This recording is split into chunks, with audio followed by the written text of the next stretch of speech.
स्त्रीच्या आयुष्यामध्ये 50 वर्षानंतर बोन हेल्थ म्हणजे हाडाचं आरोग्य डिक्लाइन व्हायला लागते आणि त्यांना ऑस्टोपेनिया, ऑस्टोपोरोसिस यासारखे त्रास जाणवायला लागतात. आज मी या माझ्या व्हिडिओमध्ये बोन हेल्थ म्हणजे काय, म्हणजे हाडाचं आरोग्य म्हणजे काय, वयाच्या 50 वर्षानंतर स्त्रियांमध्ये बोन हेल्थ का डिक्लाइन होतं, आपण याचे प्रिव्हेन्शन कसं करू शकतो या बाबतीत बोलणार आहे. हाय फ्रेंड्स, माझं नाव डॉक्टर संध्या गव्हाणे आणि welcome to my channel journey to healing with doctor संध्या.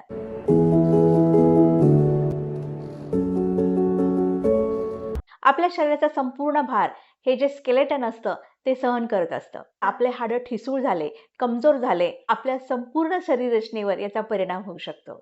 आता बोन हेल्थ म्हणजे काय? आपल्याला वाटतं आपले बोन हे हाड असतात, टिकाऊ असतात आणि त्याच्याकडे काही लक्ष द्यायची गरज नाहीये. आपले जे हाडं असतात हे वरून जरी कठीण वाटत असतील, त्यांची आतली रचना ही अशी विरळ जाळीसारखी असते. हाडं हे लवचिक असतात. आपण जर पडलो तर आपले हाडं मोडत नाहीत. आपल्या बोनचं सारखं रिमॉडेलिंग होत असतं. हाडाची झीज होत असते आणि हाडांमध्ये नवीन नवीन पेशी तयार होत असतात. आणि जेव्हा ह्यांचा बॅलन्स बिघडतं तर आपले हाडं ठिसूळ आणि कमजोर व्हायला लागतात. स्त्रीच्या वयाच्या 50 वर्षानंतर असं काय होतं की ज्यामुळे हाडे ठिसूळ व्हायला लागतात? याच्यामध्ये काही भाग जेनेटिक्सचा पण असू शकतो. जर तुमच्या घरामध्ये ऑस्टोपोरोसिस होण्याची हिस्ट्री आहे किंवा फ्रॅक्चर्स होण्याची हिस्ट्री आहे तर कदाचित तुमच्यामध्ये सुद्धा हे जेनेटिक्स आलेले असू शकतात.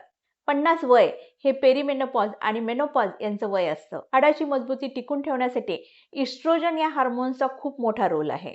मेनोपॉजमध्ये इस्ट्रोजन हार्मोन्स बनणं हे बंद होऊन जातं. त्यामुळे आपल्या हाडाची झीज व्हायला लागते. यामधलं जे तिसरं कारण आहे ते म्हणजे आपलं डाएट. कोलॅजन हे जे प्रोटीन असतं बेसिकली ॲनिमल सोर्सपासून मिळत असतं. एक शेलचं आतील जे आवरण असतं किंवा फिशवरचं जे चमकदार आवरण असतं, मीटवरचं जे लेयर असतं, यापासून आपल्याला कोलेजन प्रोटीन मिळत असतं. तुम्ही जर हे पदार्थ खात नसतील तर तुमच्यामध्ये कोलेजनची डिफिशियन्सी होऊ शकते. भारतामध्ये सूर्यप्रकाश हा मुबलक प्रमाणात मिळतो. तरी सुद्धा भारतातील मोस्ट ऑफ द स्त्रियांमध्ये व्हिटॅमिन डी ची डिफिशियन्सी आढळते. याचं कारण म्हणजे बंद ऑफिसेसमध्ये काम करणं, सन एक्सपोजरला टाळणं, सनस्क्रीन वापरणं, तसं ज्या खाण्यामधून आपल्याला व्हिटॅमिन डी मिळतं, एग्ज आहे, फिश आहे, डेअरी प्रॉडक्ट्स आहेत म्हणजे दूध, दही, योगर्ट, चीज, पनीर, हे जर तुमच्या डाएटमध्ये नसतील तर तुमच्यामध्ये व्हिटॅमिन डी डिफिशियन्सी होणं साहजिक आहे. आपल्याला कॅल्शियम हे 1000 to 1200 मिलीग्राम पर डे इतकं लागतं. आपल्याला वाटतं आपण जर कॅल्शियम सप्लिमेंट घेतला की प्रॉब्लेम सॉल्व्ह. पण हे इतकं सोपं नाहीये. 50 वर्षानंतर आपल्या जठरामध्ये ऍसिड हे कमी प्रमाणात तयार होत असते. त्यामुळे कॅल्शियम कार्बोनेटला पचायला आणि ऍब्सॉर्ब व्हायला खूप वेळ लागतो.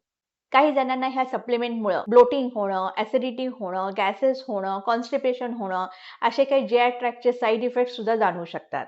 तुमच्यामध्ये व्हिटॅमिन के ची डिफिशियन्सी असेल, हे कॅल्शियम ऍब्सॉर्ब झालं तर ते बोनमध्ये न जाता ते डायरेक्ट आपल्या रक्तवाहिनीच्या आतील स्तरामध्ये किंवा किडनीमध्ये जायला लागतं. त्यामुळे पुढे जाऊन आपल्याला कार्डिओव्हॅस्क्युलर डिसीज, किडनी स्टोन होण्याचे प्रकार आढळतात. तुमच्यामध्ये व्हिटॅमिन डी ची कमतरता असेल तर तुम्ही डाएटमधून किंवा सप्लिमेंटमधून इनफ कॅल्शियम जरी घेत असाल तर त्याचं ॲब्सॉर्प्शन होत नाही. आता जो मी तिसरा व्हिटॅमिन जो सांगणार आहे, जो आपल्या बोन हेल्थसाठी खूप उपयोगी आहे, तो म्हणजे व्हिटॅमिन ए. व्हिटॅमिन ए आपल्या बोनच्या रिमॉडेलिंगसाठी खूप उपयोगी पडतो. आणि जर व्हिटॅमिन डिफिशियन्सी असेल, हाडाशी सतत झीज व्हायला लागते. Vitamin A eggs, meat, liver यामधून मिळतं. मॅग्नेशियम व्हिटॅमिन डी ला ऍक्टिव्हेट करण्याचं काम करतं. तुमच्यामध्ये मॅग्नेशियमची डिफिशियन्सी असेल तर व्हिटॅमिन डी ऍक्टिव्हेट होणार नाही, त्यामुळे कॅल्शियमचं ॲब्सॉर्प्शन होणार नाही. फॉस्फरस हे मिनरल्स ग्रीन व्हेजिटेबल्स पासून मिळतं. झिंक, बोरॉन, कॉपर हे जे ट्रेस एलिमेंट असतात, बोनला लागणारं जे प्रोटीन असतं ते व्हिटॅमिन के आणि व्हिटॅमिन डी साठी अवेलेबल करून देतात. हे trace element green vegetable, shell fish, nuts, seeds ह्याच्यापासून मिळतं. आपण हे जे प्रोसेस फूड, शुगरी ड्रिंक्स पितो, त्यातल्या त्यात जे शुगरी सोडाज असतात ते आपण टाळायला पाहिजे. यामध्ये फॉस्फरिक ऍसिड असतं आणि हे आपल्या शरीरातील फॉस्फरस वाढवू शकतं आणि यामुळे आपल्या बोन हेल्थवर परिणाम होण्याची शक्यता असते. जे चौथं इम्पॉर्टंट फॅक्टर आहे ते म्हणजे क्रॉनिक इन्फ्लामेशन. तुम्ही वयाच्या 50 वर्षापर्यंत वेगवेगळ्या स्ट्रेसला तोंड दिलेलं असणार आहे. तुम्ही घर, फॅमिली, जॉब हे सांभाळताना तारेवरची कसरत करत असणार आहे. नीट झोप न घेणं, कंटिन्युअसली सतत ताणतणावामध्ये राहणं, यामुळे शरीरामध्ये क्रॉनिक इन्फ्लामेशन तयार होतं. ह्या क्रॉनिक इन्फ्लामेशनमध्ये काही प्री इन्फ्लामेटरी फॅक्टर्स सायटोकिन्स रिलीज होतात. प्री इन्फ्लामेटरी फॅक्टर्स सायटोकिन्स असतात आपलं बोन हेल्थ खराब करतात आणि याचा परिणाम ऑस्टोपोरोसिस, ऑस्ट्रोपेनिया याच्यामध्ये व्हायला लागतो. आता 5वा जो फॅक्टर आहे तो म्हणजे स्मोकिंग आणि अल्कोहोल. तुम्ही जर स्मोकिंग करत असाल तर तुमच्यामध्ये ऑस्टोपोरोसिस होण्याचा धोका वाढतो. तुम्ही जर रेग्युलरली अल्कोहोल कंझ्युम करत असाल तर तुमच्यामध्ये ऑस्टोपोरोसिस होण्याचे चान्सेस वाढतात. तुम्हाला काही आजार आहेत आणि त्यासाठी काही औषधं चालू आहेत. जसं डायबिटीजसाठी अँटी डायबेटिक मेडिसिन्स असतात. स्टॅटिन हे जे औषधं आहेत, कोलेस्ट्रॉल कमी करण्यासाठी उपयोग केले जातात किंवा तुम्ही ब्लड थिनर रक्त पातळ व्हायचं औषध जर घेत असाल, तर त्यामुळं ऑस्टिओपोरोसिस होण्याची शक्यता असते. तुम्ही ॲसिडिटीसाठी काही औषधं रेग्युलरली घेत असाल, जसं प्रोटॉन पंप इनिबिटर आहे, ओमेप्रोझॉल, पॅन्टोप्रोझॉल वगैरे, रानिटिडिन वगैरे हे जे औषधं घेत असाल, स्टमकमधलं ॲसिड कमी व्हायला लागतं आणि त्यामुळे कॅल्शियम ॲब्सॉर्प्शन कमी व्हायला लागतं आणि पुढे ऑस्टिओपोरोसिस होण्याचे चान्सेस असतात. हे सगळे कारण आहेत स्त्रियांमध्ये 50 वर्षानंतर ऑस्टिओपेनिया आणि ऑस्टिओपोरोसिस होण्याचे. आता आपलं बोन हेल्थ चांगलं राखण्यासाठी काय करायचं? काही गोष्टी आपण रिव्हर्स करू शकत नाही. जसं आपलं वय आहे किंवा आपलं मेनोपॉजचं वय आहे. पण तुम्ही तुमचं डाएट इम्प्रूव्ह करू शकता. Animal source, dairy source, vegetables, fruits ह्या सगळ्यांचा एकत्रितपणे समावेश करून तुम्ही एक बॅलन्स डाएट खाल्लं पाहिजे. 50 वर्षानंतर स्त्रियांमध्ये प्रोटीन सोर्सेस जास्त असलं पाहिजे. 1.5 to 2 gram per kg body weight इतकं प्रोटीन घेतलं पाहिजे.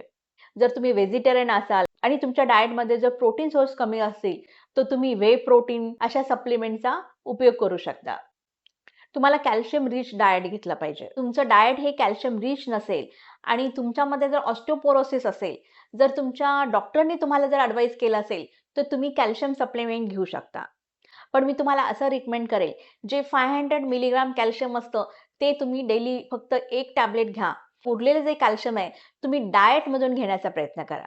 तुम्हाला यापूर्वी मी vitamin A, D, K, magnesium, phosphorus, calcium आणि ट्रेस एलिमेंट याचे जे डाएट सोर्सेस आहेत, ते मी सांगितलेले आहेत. तुम्ही ते नक्की फॉलो करा. स्ट्रेस मॅनेजमेंट करायला शिका. क्रॉनिक इन्फ्लामेशन हे ऑस्टिओपेनिया आणि ऑस्टिओपोरोसिस होण्याचं एक फाउंडेशन आहे. रात्री 7 to 8 आवर्स तुम्ही चांगली झोप घेतली पाहिजे आणि सगळ्यात महत्त्वाचं म्हणजे तुम्ही एक्सरसाइज केली पाहिजे. तुम्ही स्ट्रेंथ ट्रेनिंग आणि वेट रेझिस्टन्स ट्रेनिंग केली पाहिजे. जेव्हा आपण आपल्या बोनवर काही दबाव टाकतो, आपल्या हाडांमध्ये ज्या पेशी असतात त्यांच्या आजूबाजूला एक फ्लूइड तयार व्हायला लागतं आणि हे फ्लूइड आपल्या पेशींना सांगतं, आता तुम्हाला स्ट्रॉंग होण्याची गरज आहे, तुम्हाला मजबूत होण्याची गरज आहे. आपण आपलं वजन वापरून लंजेस, स्क्वॉट्स केलं पाहिजे. डंबेल्स, केटल्स, थेराबँड हे सगळं आणून घरातल्या घरात पण करू शकता किंवा जिम पण जॉईन करू शकता. मी तर म्हणेन की वयाच्या 50 वर्षानंतर प्रत्येक स्त्रीने वेट रेझिस्टन्स ट्रेनिंग आणि स्ट्रेंथ ट्रेनिंग करणं खूप गरजेचं आहे. स्ट्रेंथ ट्रेनिंग ही फक्त मसलसाठी नाही, तर बोन स्ट्रेंथनिंगसाठी पण उपयोगाला पडते. हा व्हिडिओ जास्तीत जास्त स्त्रियांपर्यंत पोहोचवा, ज्यामुळे त्या बोन हेल्थबद्दल अवेअर होतील. आणि मी अशीच डॉक्टर म्हणून नाही, एक मैत्रीण म्हणून तुमच्यासोबत जोडून राहीन. तोपर्यंत मित्र-मैत्रिणींनो, नेहमीचसाठी स्वस्थ राहा, मस्त राहा. धन्यवाद.